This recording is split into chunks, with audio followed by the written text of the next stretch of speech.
Fala pessoal, tudo certo? Marcelo Ortiz por aqui e hoje a gente vai falar de um tema que eu acho bastante interessante, que é Cloud Native. Então a gente vai entender os fundamentos, os requisitos e algumas características disso, do Cloud Native. E como já é praxe aqui nos vídeos do canal, a gente sempre tenta alinhar a teoria com a prática. E a nossa prática também vai ser bem legal. A gente vai exercitar um dos fundamentos do Cloud Native, que é a observabilidade. Então, como vocês sabem, a observabilidade tem três itens, que são logs, traces e monitoração de métricas. E é aqui, na monitoração de métrica, que a gente vai exercitar um pouco. Então, o que a gente vai fazer? No ambiente na nuvem, rodando Debian, rodando Kubernetes com seus pods, a gente vai fazer o Prometheus e o Grafana funcionar e coletar as métricas desse ambiente e trazer as informações para o Grafana, para a gente exercitar a observabilidade. Legal, né?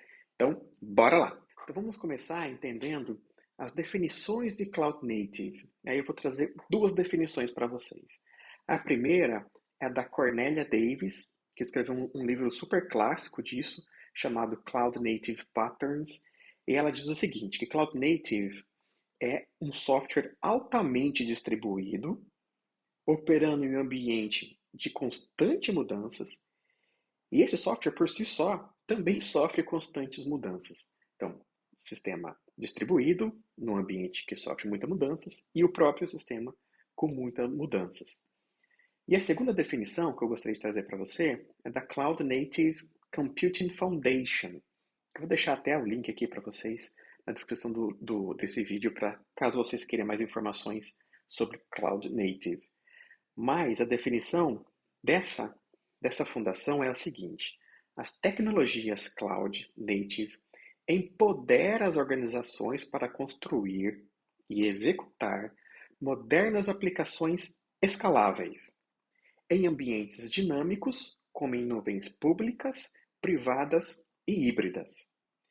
Aí eles estão falando de containers, service mesh, microserviços, infraestrutura imutável, APIs declarativas que exemplificam essa abordagem. Então essa é a definição da Cloud Native Foundation Computing, que traz um pouco de exemplos, né, do que a gente pode trazer para o nosso dia a dia sobre essa definição.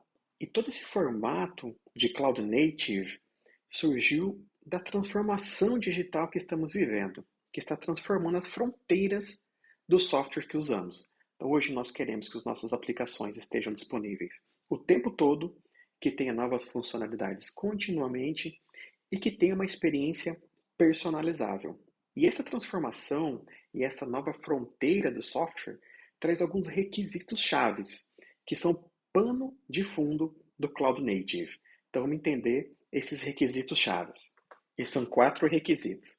O primeiro é zero downtime. E aqui a gente está falando de componentes fracamente acoplados e implantados com redundância, como, por exemplo, usando as facilidades da nuvem de implantar suas aplicações em múltiplas zonas ou regiões. O segundo requisito é o ciclo de feedbacks curtos. Então, competição acirrada no mercado, onde a gente precisa testar hipóteses para o negócio o tempo todo, para que a gente tenha rápidos feedbacks de se a gente deve pivotar ou continuar com essa hipótese, aí a gente precisa ter o quê? A capacidade de lançar códigos em produção frequentemente. O terceiro requisito é ser mobile e suportar multiple devices. Então, sua aplicação provavelmente precisa estar nos celulares, seja Android ou iOS, em computadores, seja Windows, Linux ou macOS, nas TVs, ou seja, os serviços precisam estar disponíveis em modo que seu front-end sirva seus usuários de modo adaptativo. Então, independente do seu device, você precisa servir e entregar a sua aplicação para os seus usuários, seja em TVs, em celulares ou computadores. O quarto requisito é a internet das coisas. Então, os nossos dispositivos estão conectados na internet e geram bilhões de dados. Isso muda a natureza do software que a gente constrói.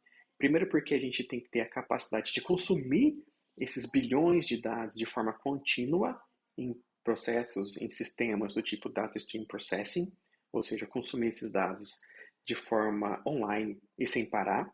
E segundo, porque a gente está cada vez mais próximo da borda da rede, distribuindo cada vez mais a rede através do conceito de edge, que é uma nova maneira, uma nova abordagem de pensar em infraestrutura.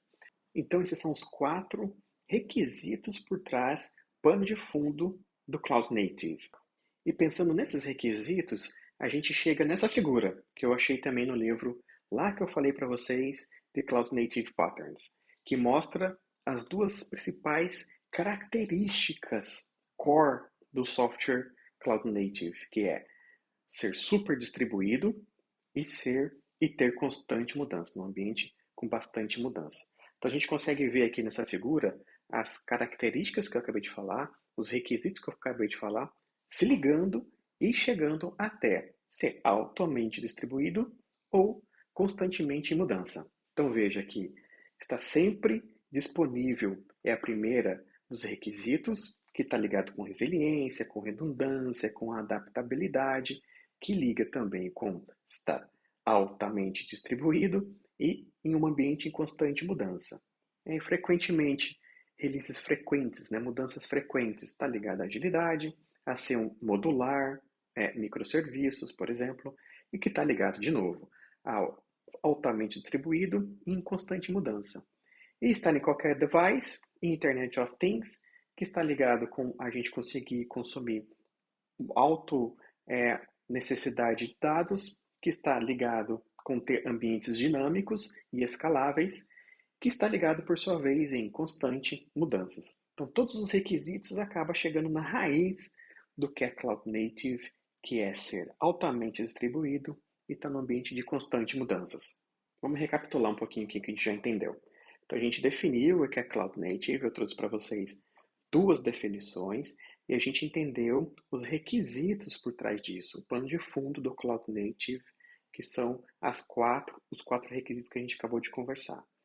Agora vamos entender as características de um software Cloud Native, que são mais aceitas pelos estudiosos, pelos pesquisadores desse tema.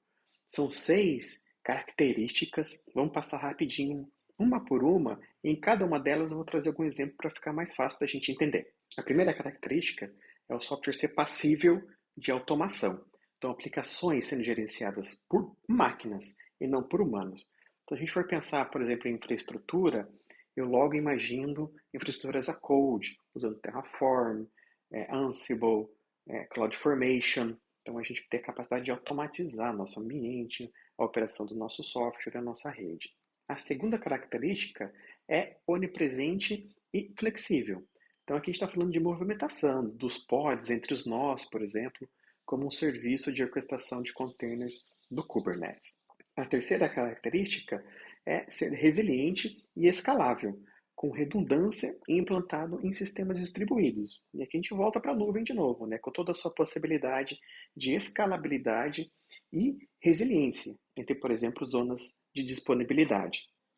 A quarta característica é ser dinâmico, ou seja, com atualizações constantes e upgrades suaves, e aí não tem outro jeito, é CI/CD. A quinta característica é ser distribuído, então aplicações que tiram proveito dessa questão, dessa natureza distribuída da nuvem, como por exemplo bancos de dados distribuídos, ou sistemas de valor-chave como etcd. E por último, a sexta característica que a gente vai usar na prática na segunda parte desse vídeo é a observabilidade. Então, diante de toda essa complexidade de ter sistemas distribuídos em nuvem, em container, em um ambiente em constante mudanças, o item observabilidade é obrigatório para, primeiro, você entender a saúde do seu ambiente e, quando a gente detectar alguma falha, usar da observabilidade para rapidamente detectar essa falha e normalizar o seu serviço. E chega de teoria e vamos para a prática.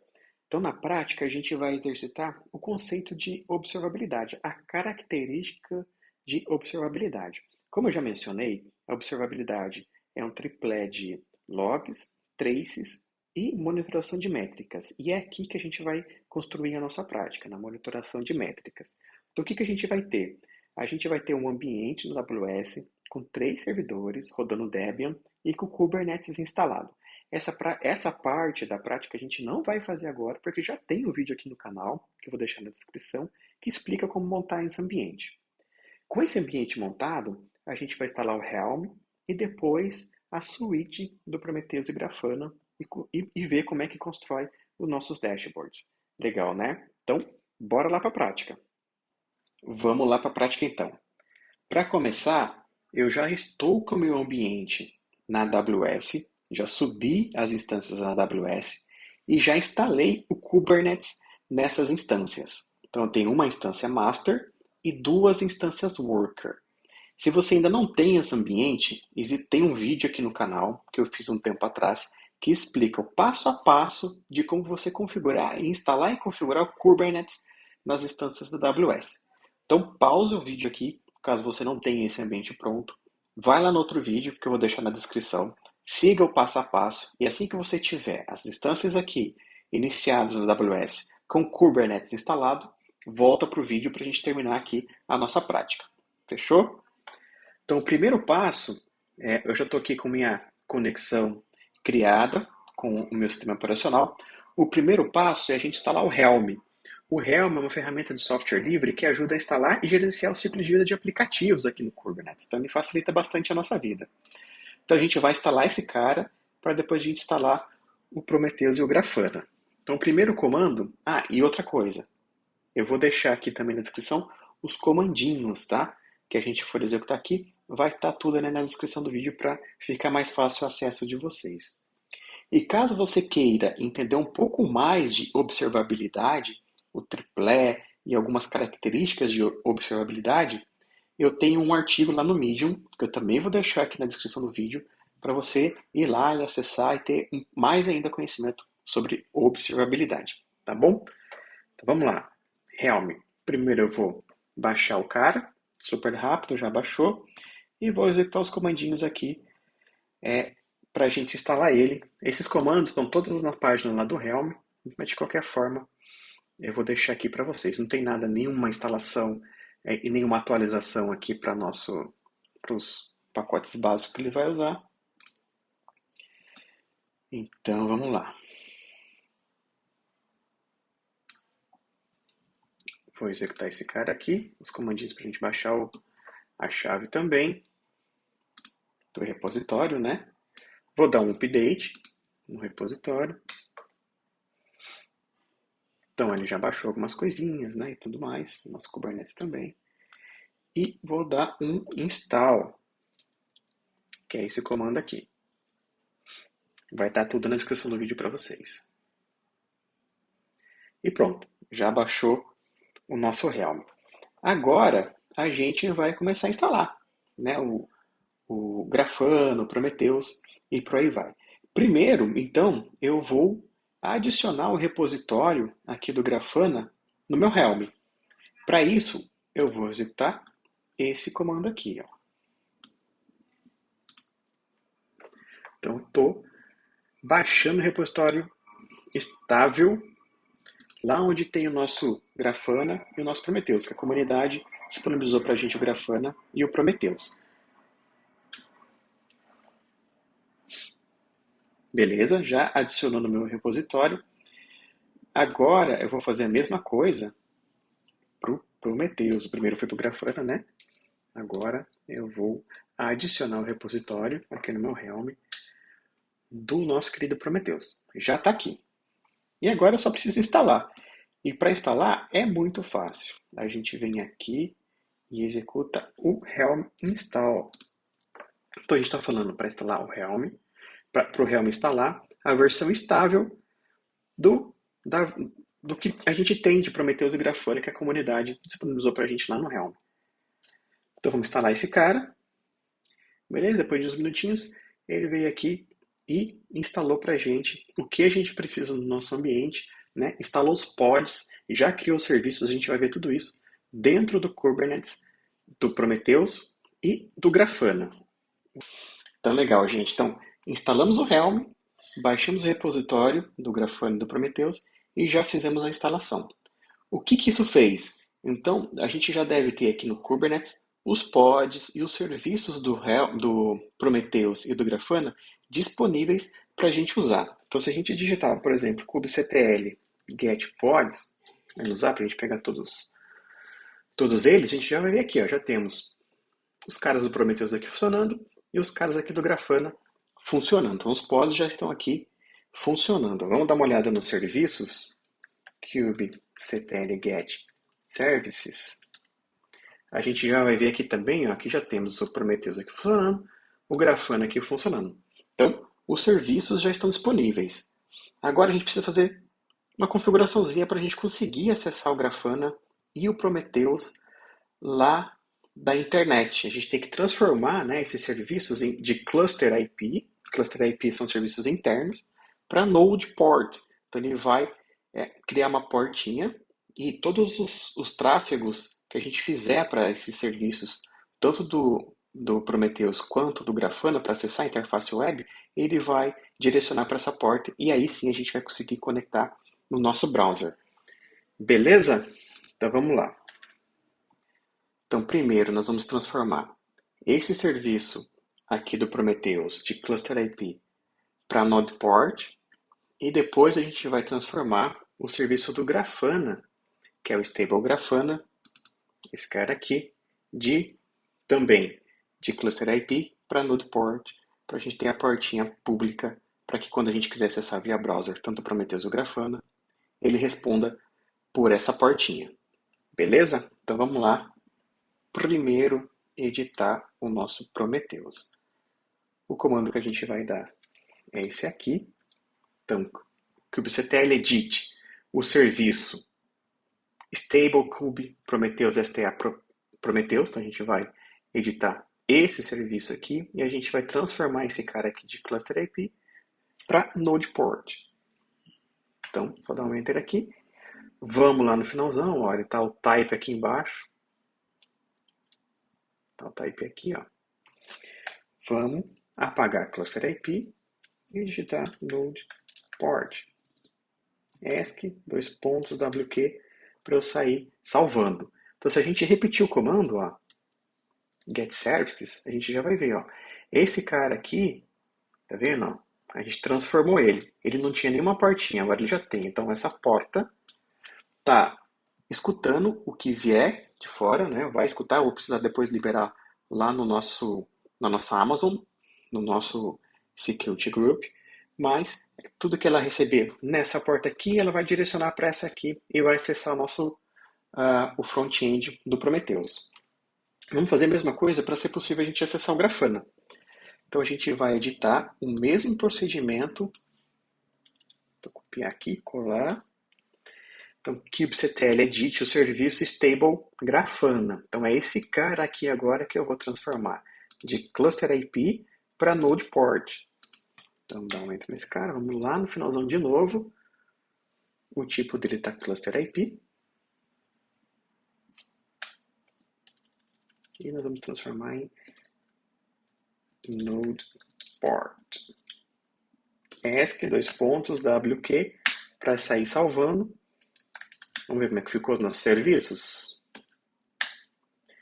Então agora nós temos tanto o Grafana como o Node Port. Então ele vai receber tráfegos de fora nessa portinha aqui, vai direcionar para o front-end do Grafana.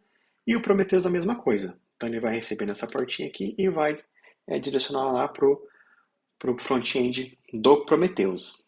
Agora a gente precisa ir lá nas nossas instâncias, na AWS, e liberar essas duas portinhas aqui, tanto a 32002 quanto a 32364 no nosso Security Group. Então é isso que a gente vai fazer agora. Então vamos agora configurar o nosso Security Group.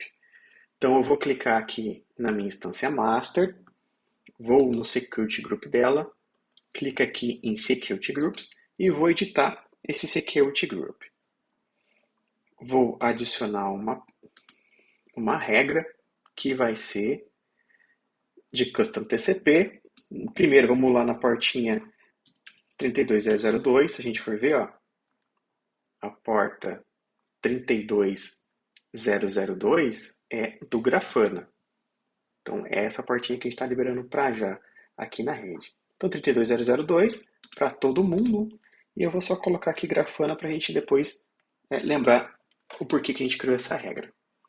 E vou adicionar uma outra, porque eu também quero liberar o do Prometheus, que é o 32364. Então, vamos lá, botar Custom TCP 32364, também para todo mundo. E vou escrever aqui Prometheus, para eu lembrar depois do porquê que eu criei essa regra. Beleza? E é isso. Agora a gente já consegue acessar tanto o Grafana quanto o Prometheus pelo browser. E é isso que a gente vai fazer agora. E como é então que a gente acessa, né? Então a gente precisa pegar o IP, pode ser o IP ou pode ser o DNS, mas vamos pegar o IP aqui da nossa instância, master, que é esse camarada aqui. Vou colar aqui. E lembra as portinhas. Então, a 32004 vai ser, a 002, desculpe, vai ser do Grafana. Então ele já vai abrir aqui para a gente a tela de login do Grafana. E se a gente quiser acessar o nosso Prometheus, é a mesma coisa. Vou botar aqui a portinha 32364, que ele também vai acessar o nosso Prometheus. Então tá aqui, né? Tá aqui as informações do Prometheus. Se a gente quiser executar, enfim, entender um pouco mais do que tem aqui. E tá aqui também o Grafana. O Grafana, ele sempre instala nessa versão, do repositório que a gente pegou ali, a senha admin e o password é from operator. Depois, né, a gente pode alterar essa senha, esse usuário, para ficar mais seguro, não é verdade? Então vamos lá. O que a gente vai fazer? O primeiro passo, e o único passo que a gente tem que fazer, a gente precisa configurar aqui o nosso data source. Ele já vem com o default, mas a gente não vai usar esse cara, a gente vai usar um outro cara, a gente precisa configurar um novo data source. Então a gente clica aqui em Add Data Source do Prometheus, então já está aqui. E aí vamos configurar esse cara, vou deixar como Prometheus 1, não tem problema. E aqui na URL a gente vai pegar lá essa informação aqui, ó, do Cube Prometheus STA Prometheus. A gente precisa pegar esse IP aqui do nosso servidor do Prometheus e botar aqui como http localhost, né, o IP dele, 9090, para a gente criar a nossa conexão entre o Grafana e o Prometheus, que está recolhendo as métricas dos nossos nodos. Então, só isso, só bota o IP interno, né, que o nosso Kubernetes já disponibilizou aqui para o Prometheus, na porta 9090. E é isso, não preciso fazer mais nada. Vou deixar isso aqui como default. E save test, já salvou. E é isso. Agora a gente já consegue ir lá e navegar nos dashboards que já estão disponíveis aqui do Kubernetes. Então tem já várias informações aqui. Como ele já está há um tempinho, eu acho que ele já tem coisas aqui. Vamos ver o API Server. Então ele já começou a coletar as informações. Então ele tem informações de error budget, de SLI, SLI errors, um monte de outras informações. E você pode, né, ir alterando esses gráficos, ir alterando essas coletas conforme você vai estudando e conforme você vai melhorando todos esses dashboards aqui. Mas ele já traz uma série de informações para você. E esse aqui é bem legal, né, porque ele está medindo lá o API Server do Kubernetes. Então, ele já daqui a pouquinho já vai trazer o error budget. E conforme ele vai, né, notando a porcentagem de requisição com sucesso, ele vai montando o nosso error budget ali. Mas tem diversos outros gráficos para a gente olhar. Então, lá dos nossos pods, então como é que está a utilização do CPU dos nossos pods. Aí ele já procura aqui o namespace, qual namespace que você quer, então namespace default. Aqui tem todos os nossos pods que a gente criou até agora. Como é que ele está usando o CPU, tá, né, bem pouquinho a utilização do CPU. Aqui os pods, a memória, nesse gráfico. E tem diversos outros gráficos, pessoal, que a gente pode ir trabalhando aqui. Tem o do nosso próprio pod, né? Então, tem aqui a CPU e tal. E aí a gente está Você pode escolher, né, qual pod você quer, então, sei lá, aqui no Prometheus, e ele vai coletando as informações e vai trazendo aqui na tela para vocês. Então, já está pronto. Todas essas informações já vêm pronta para você, os gráficos já vêm pronto. Aí basta agora você estudar, entender como é que funcionam esses gráficos, entender as configurações, mexer no que você quiser e melhorar. Melhorar aqui. E esse triplé, né? Então, logs, traces e métricas, monitoração de métricas, você já consegue aqui exercitar toda a teoria disso com esse sistema. E eu quis instalar aqui para mostrar para vocês o tão fácil que é. Não tem segredo. Vamos lá, usa o Helm, baixa o repositório, instala, configura o data source, configura os serviços para ele habilitar a porta de comunicação para fora, para a internet, corrige, adiciona regras no grupo de segurança da AWS e aí é só acessar aqui e se divertir. Beleza? Era isso que eu queria mostrar para vocês. Eu acho bem legal. Para mim, assim, eu estudo bastante conteúdo de SREs e a minha vida profissional foi toda voltada para a produção, praticamente. E observabilidade nesses ambientes que são totalmente distribuídos e muito mutáveis, né, um mês que mudam a todo momento, precisa ter observabilidade. É a coluna vertebral ali, é o que garante o bom sucesso, na minha opinião, de uma equipe de SRE. Então, mão na massa, cria seus ambientezinhos, estudem e pratiquem, que é assim que a gente aprende. Então, se você gostou do vídeo, dá um joinha aqui, assina o canal, que mais para frente a gente vai ter, eu estou tentando toda semana a gente ter novos conteúdos. Espero que isso aqui tenha sido bacana para vocês, que ajude vocês a estudar e a entender ainda mais como coletar métricas e fazer monitoração das suas métricas quando a gente tem esse ambiente em nuvem com Kubernetes. Fechou? Obrigado, pessoal, por assistir.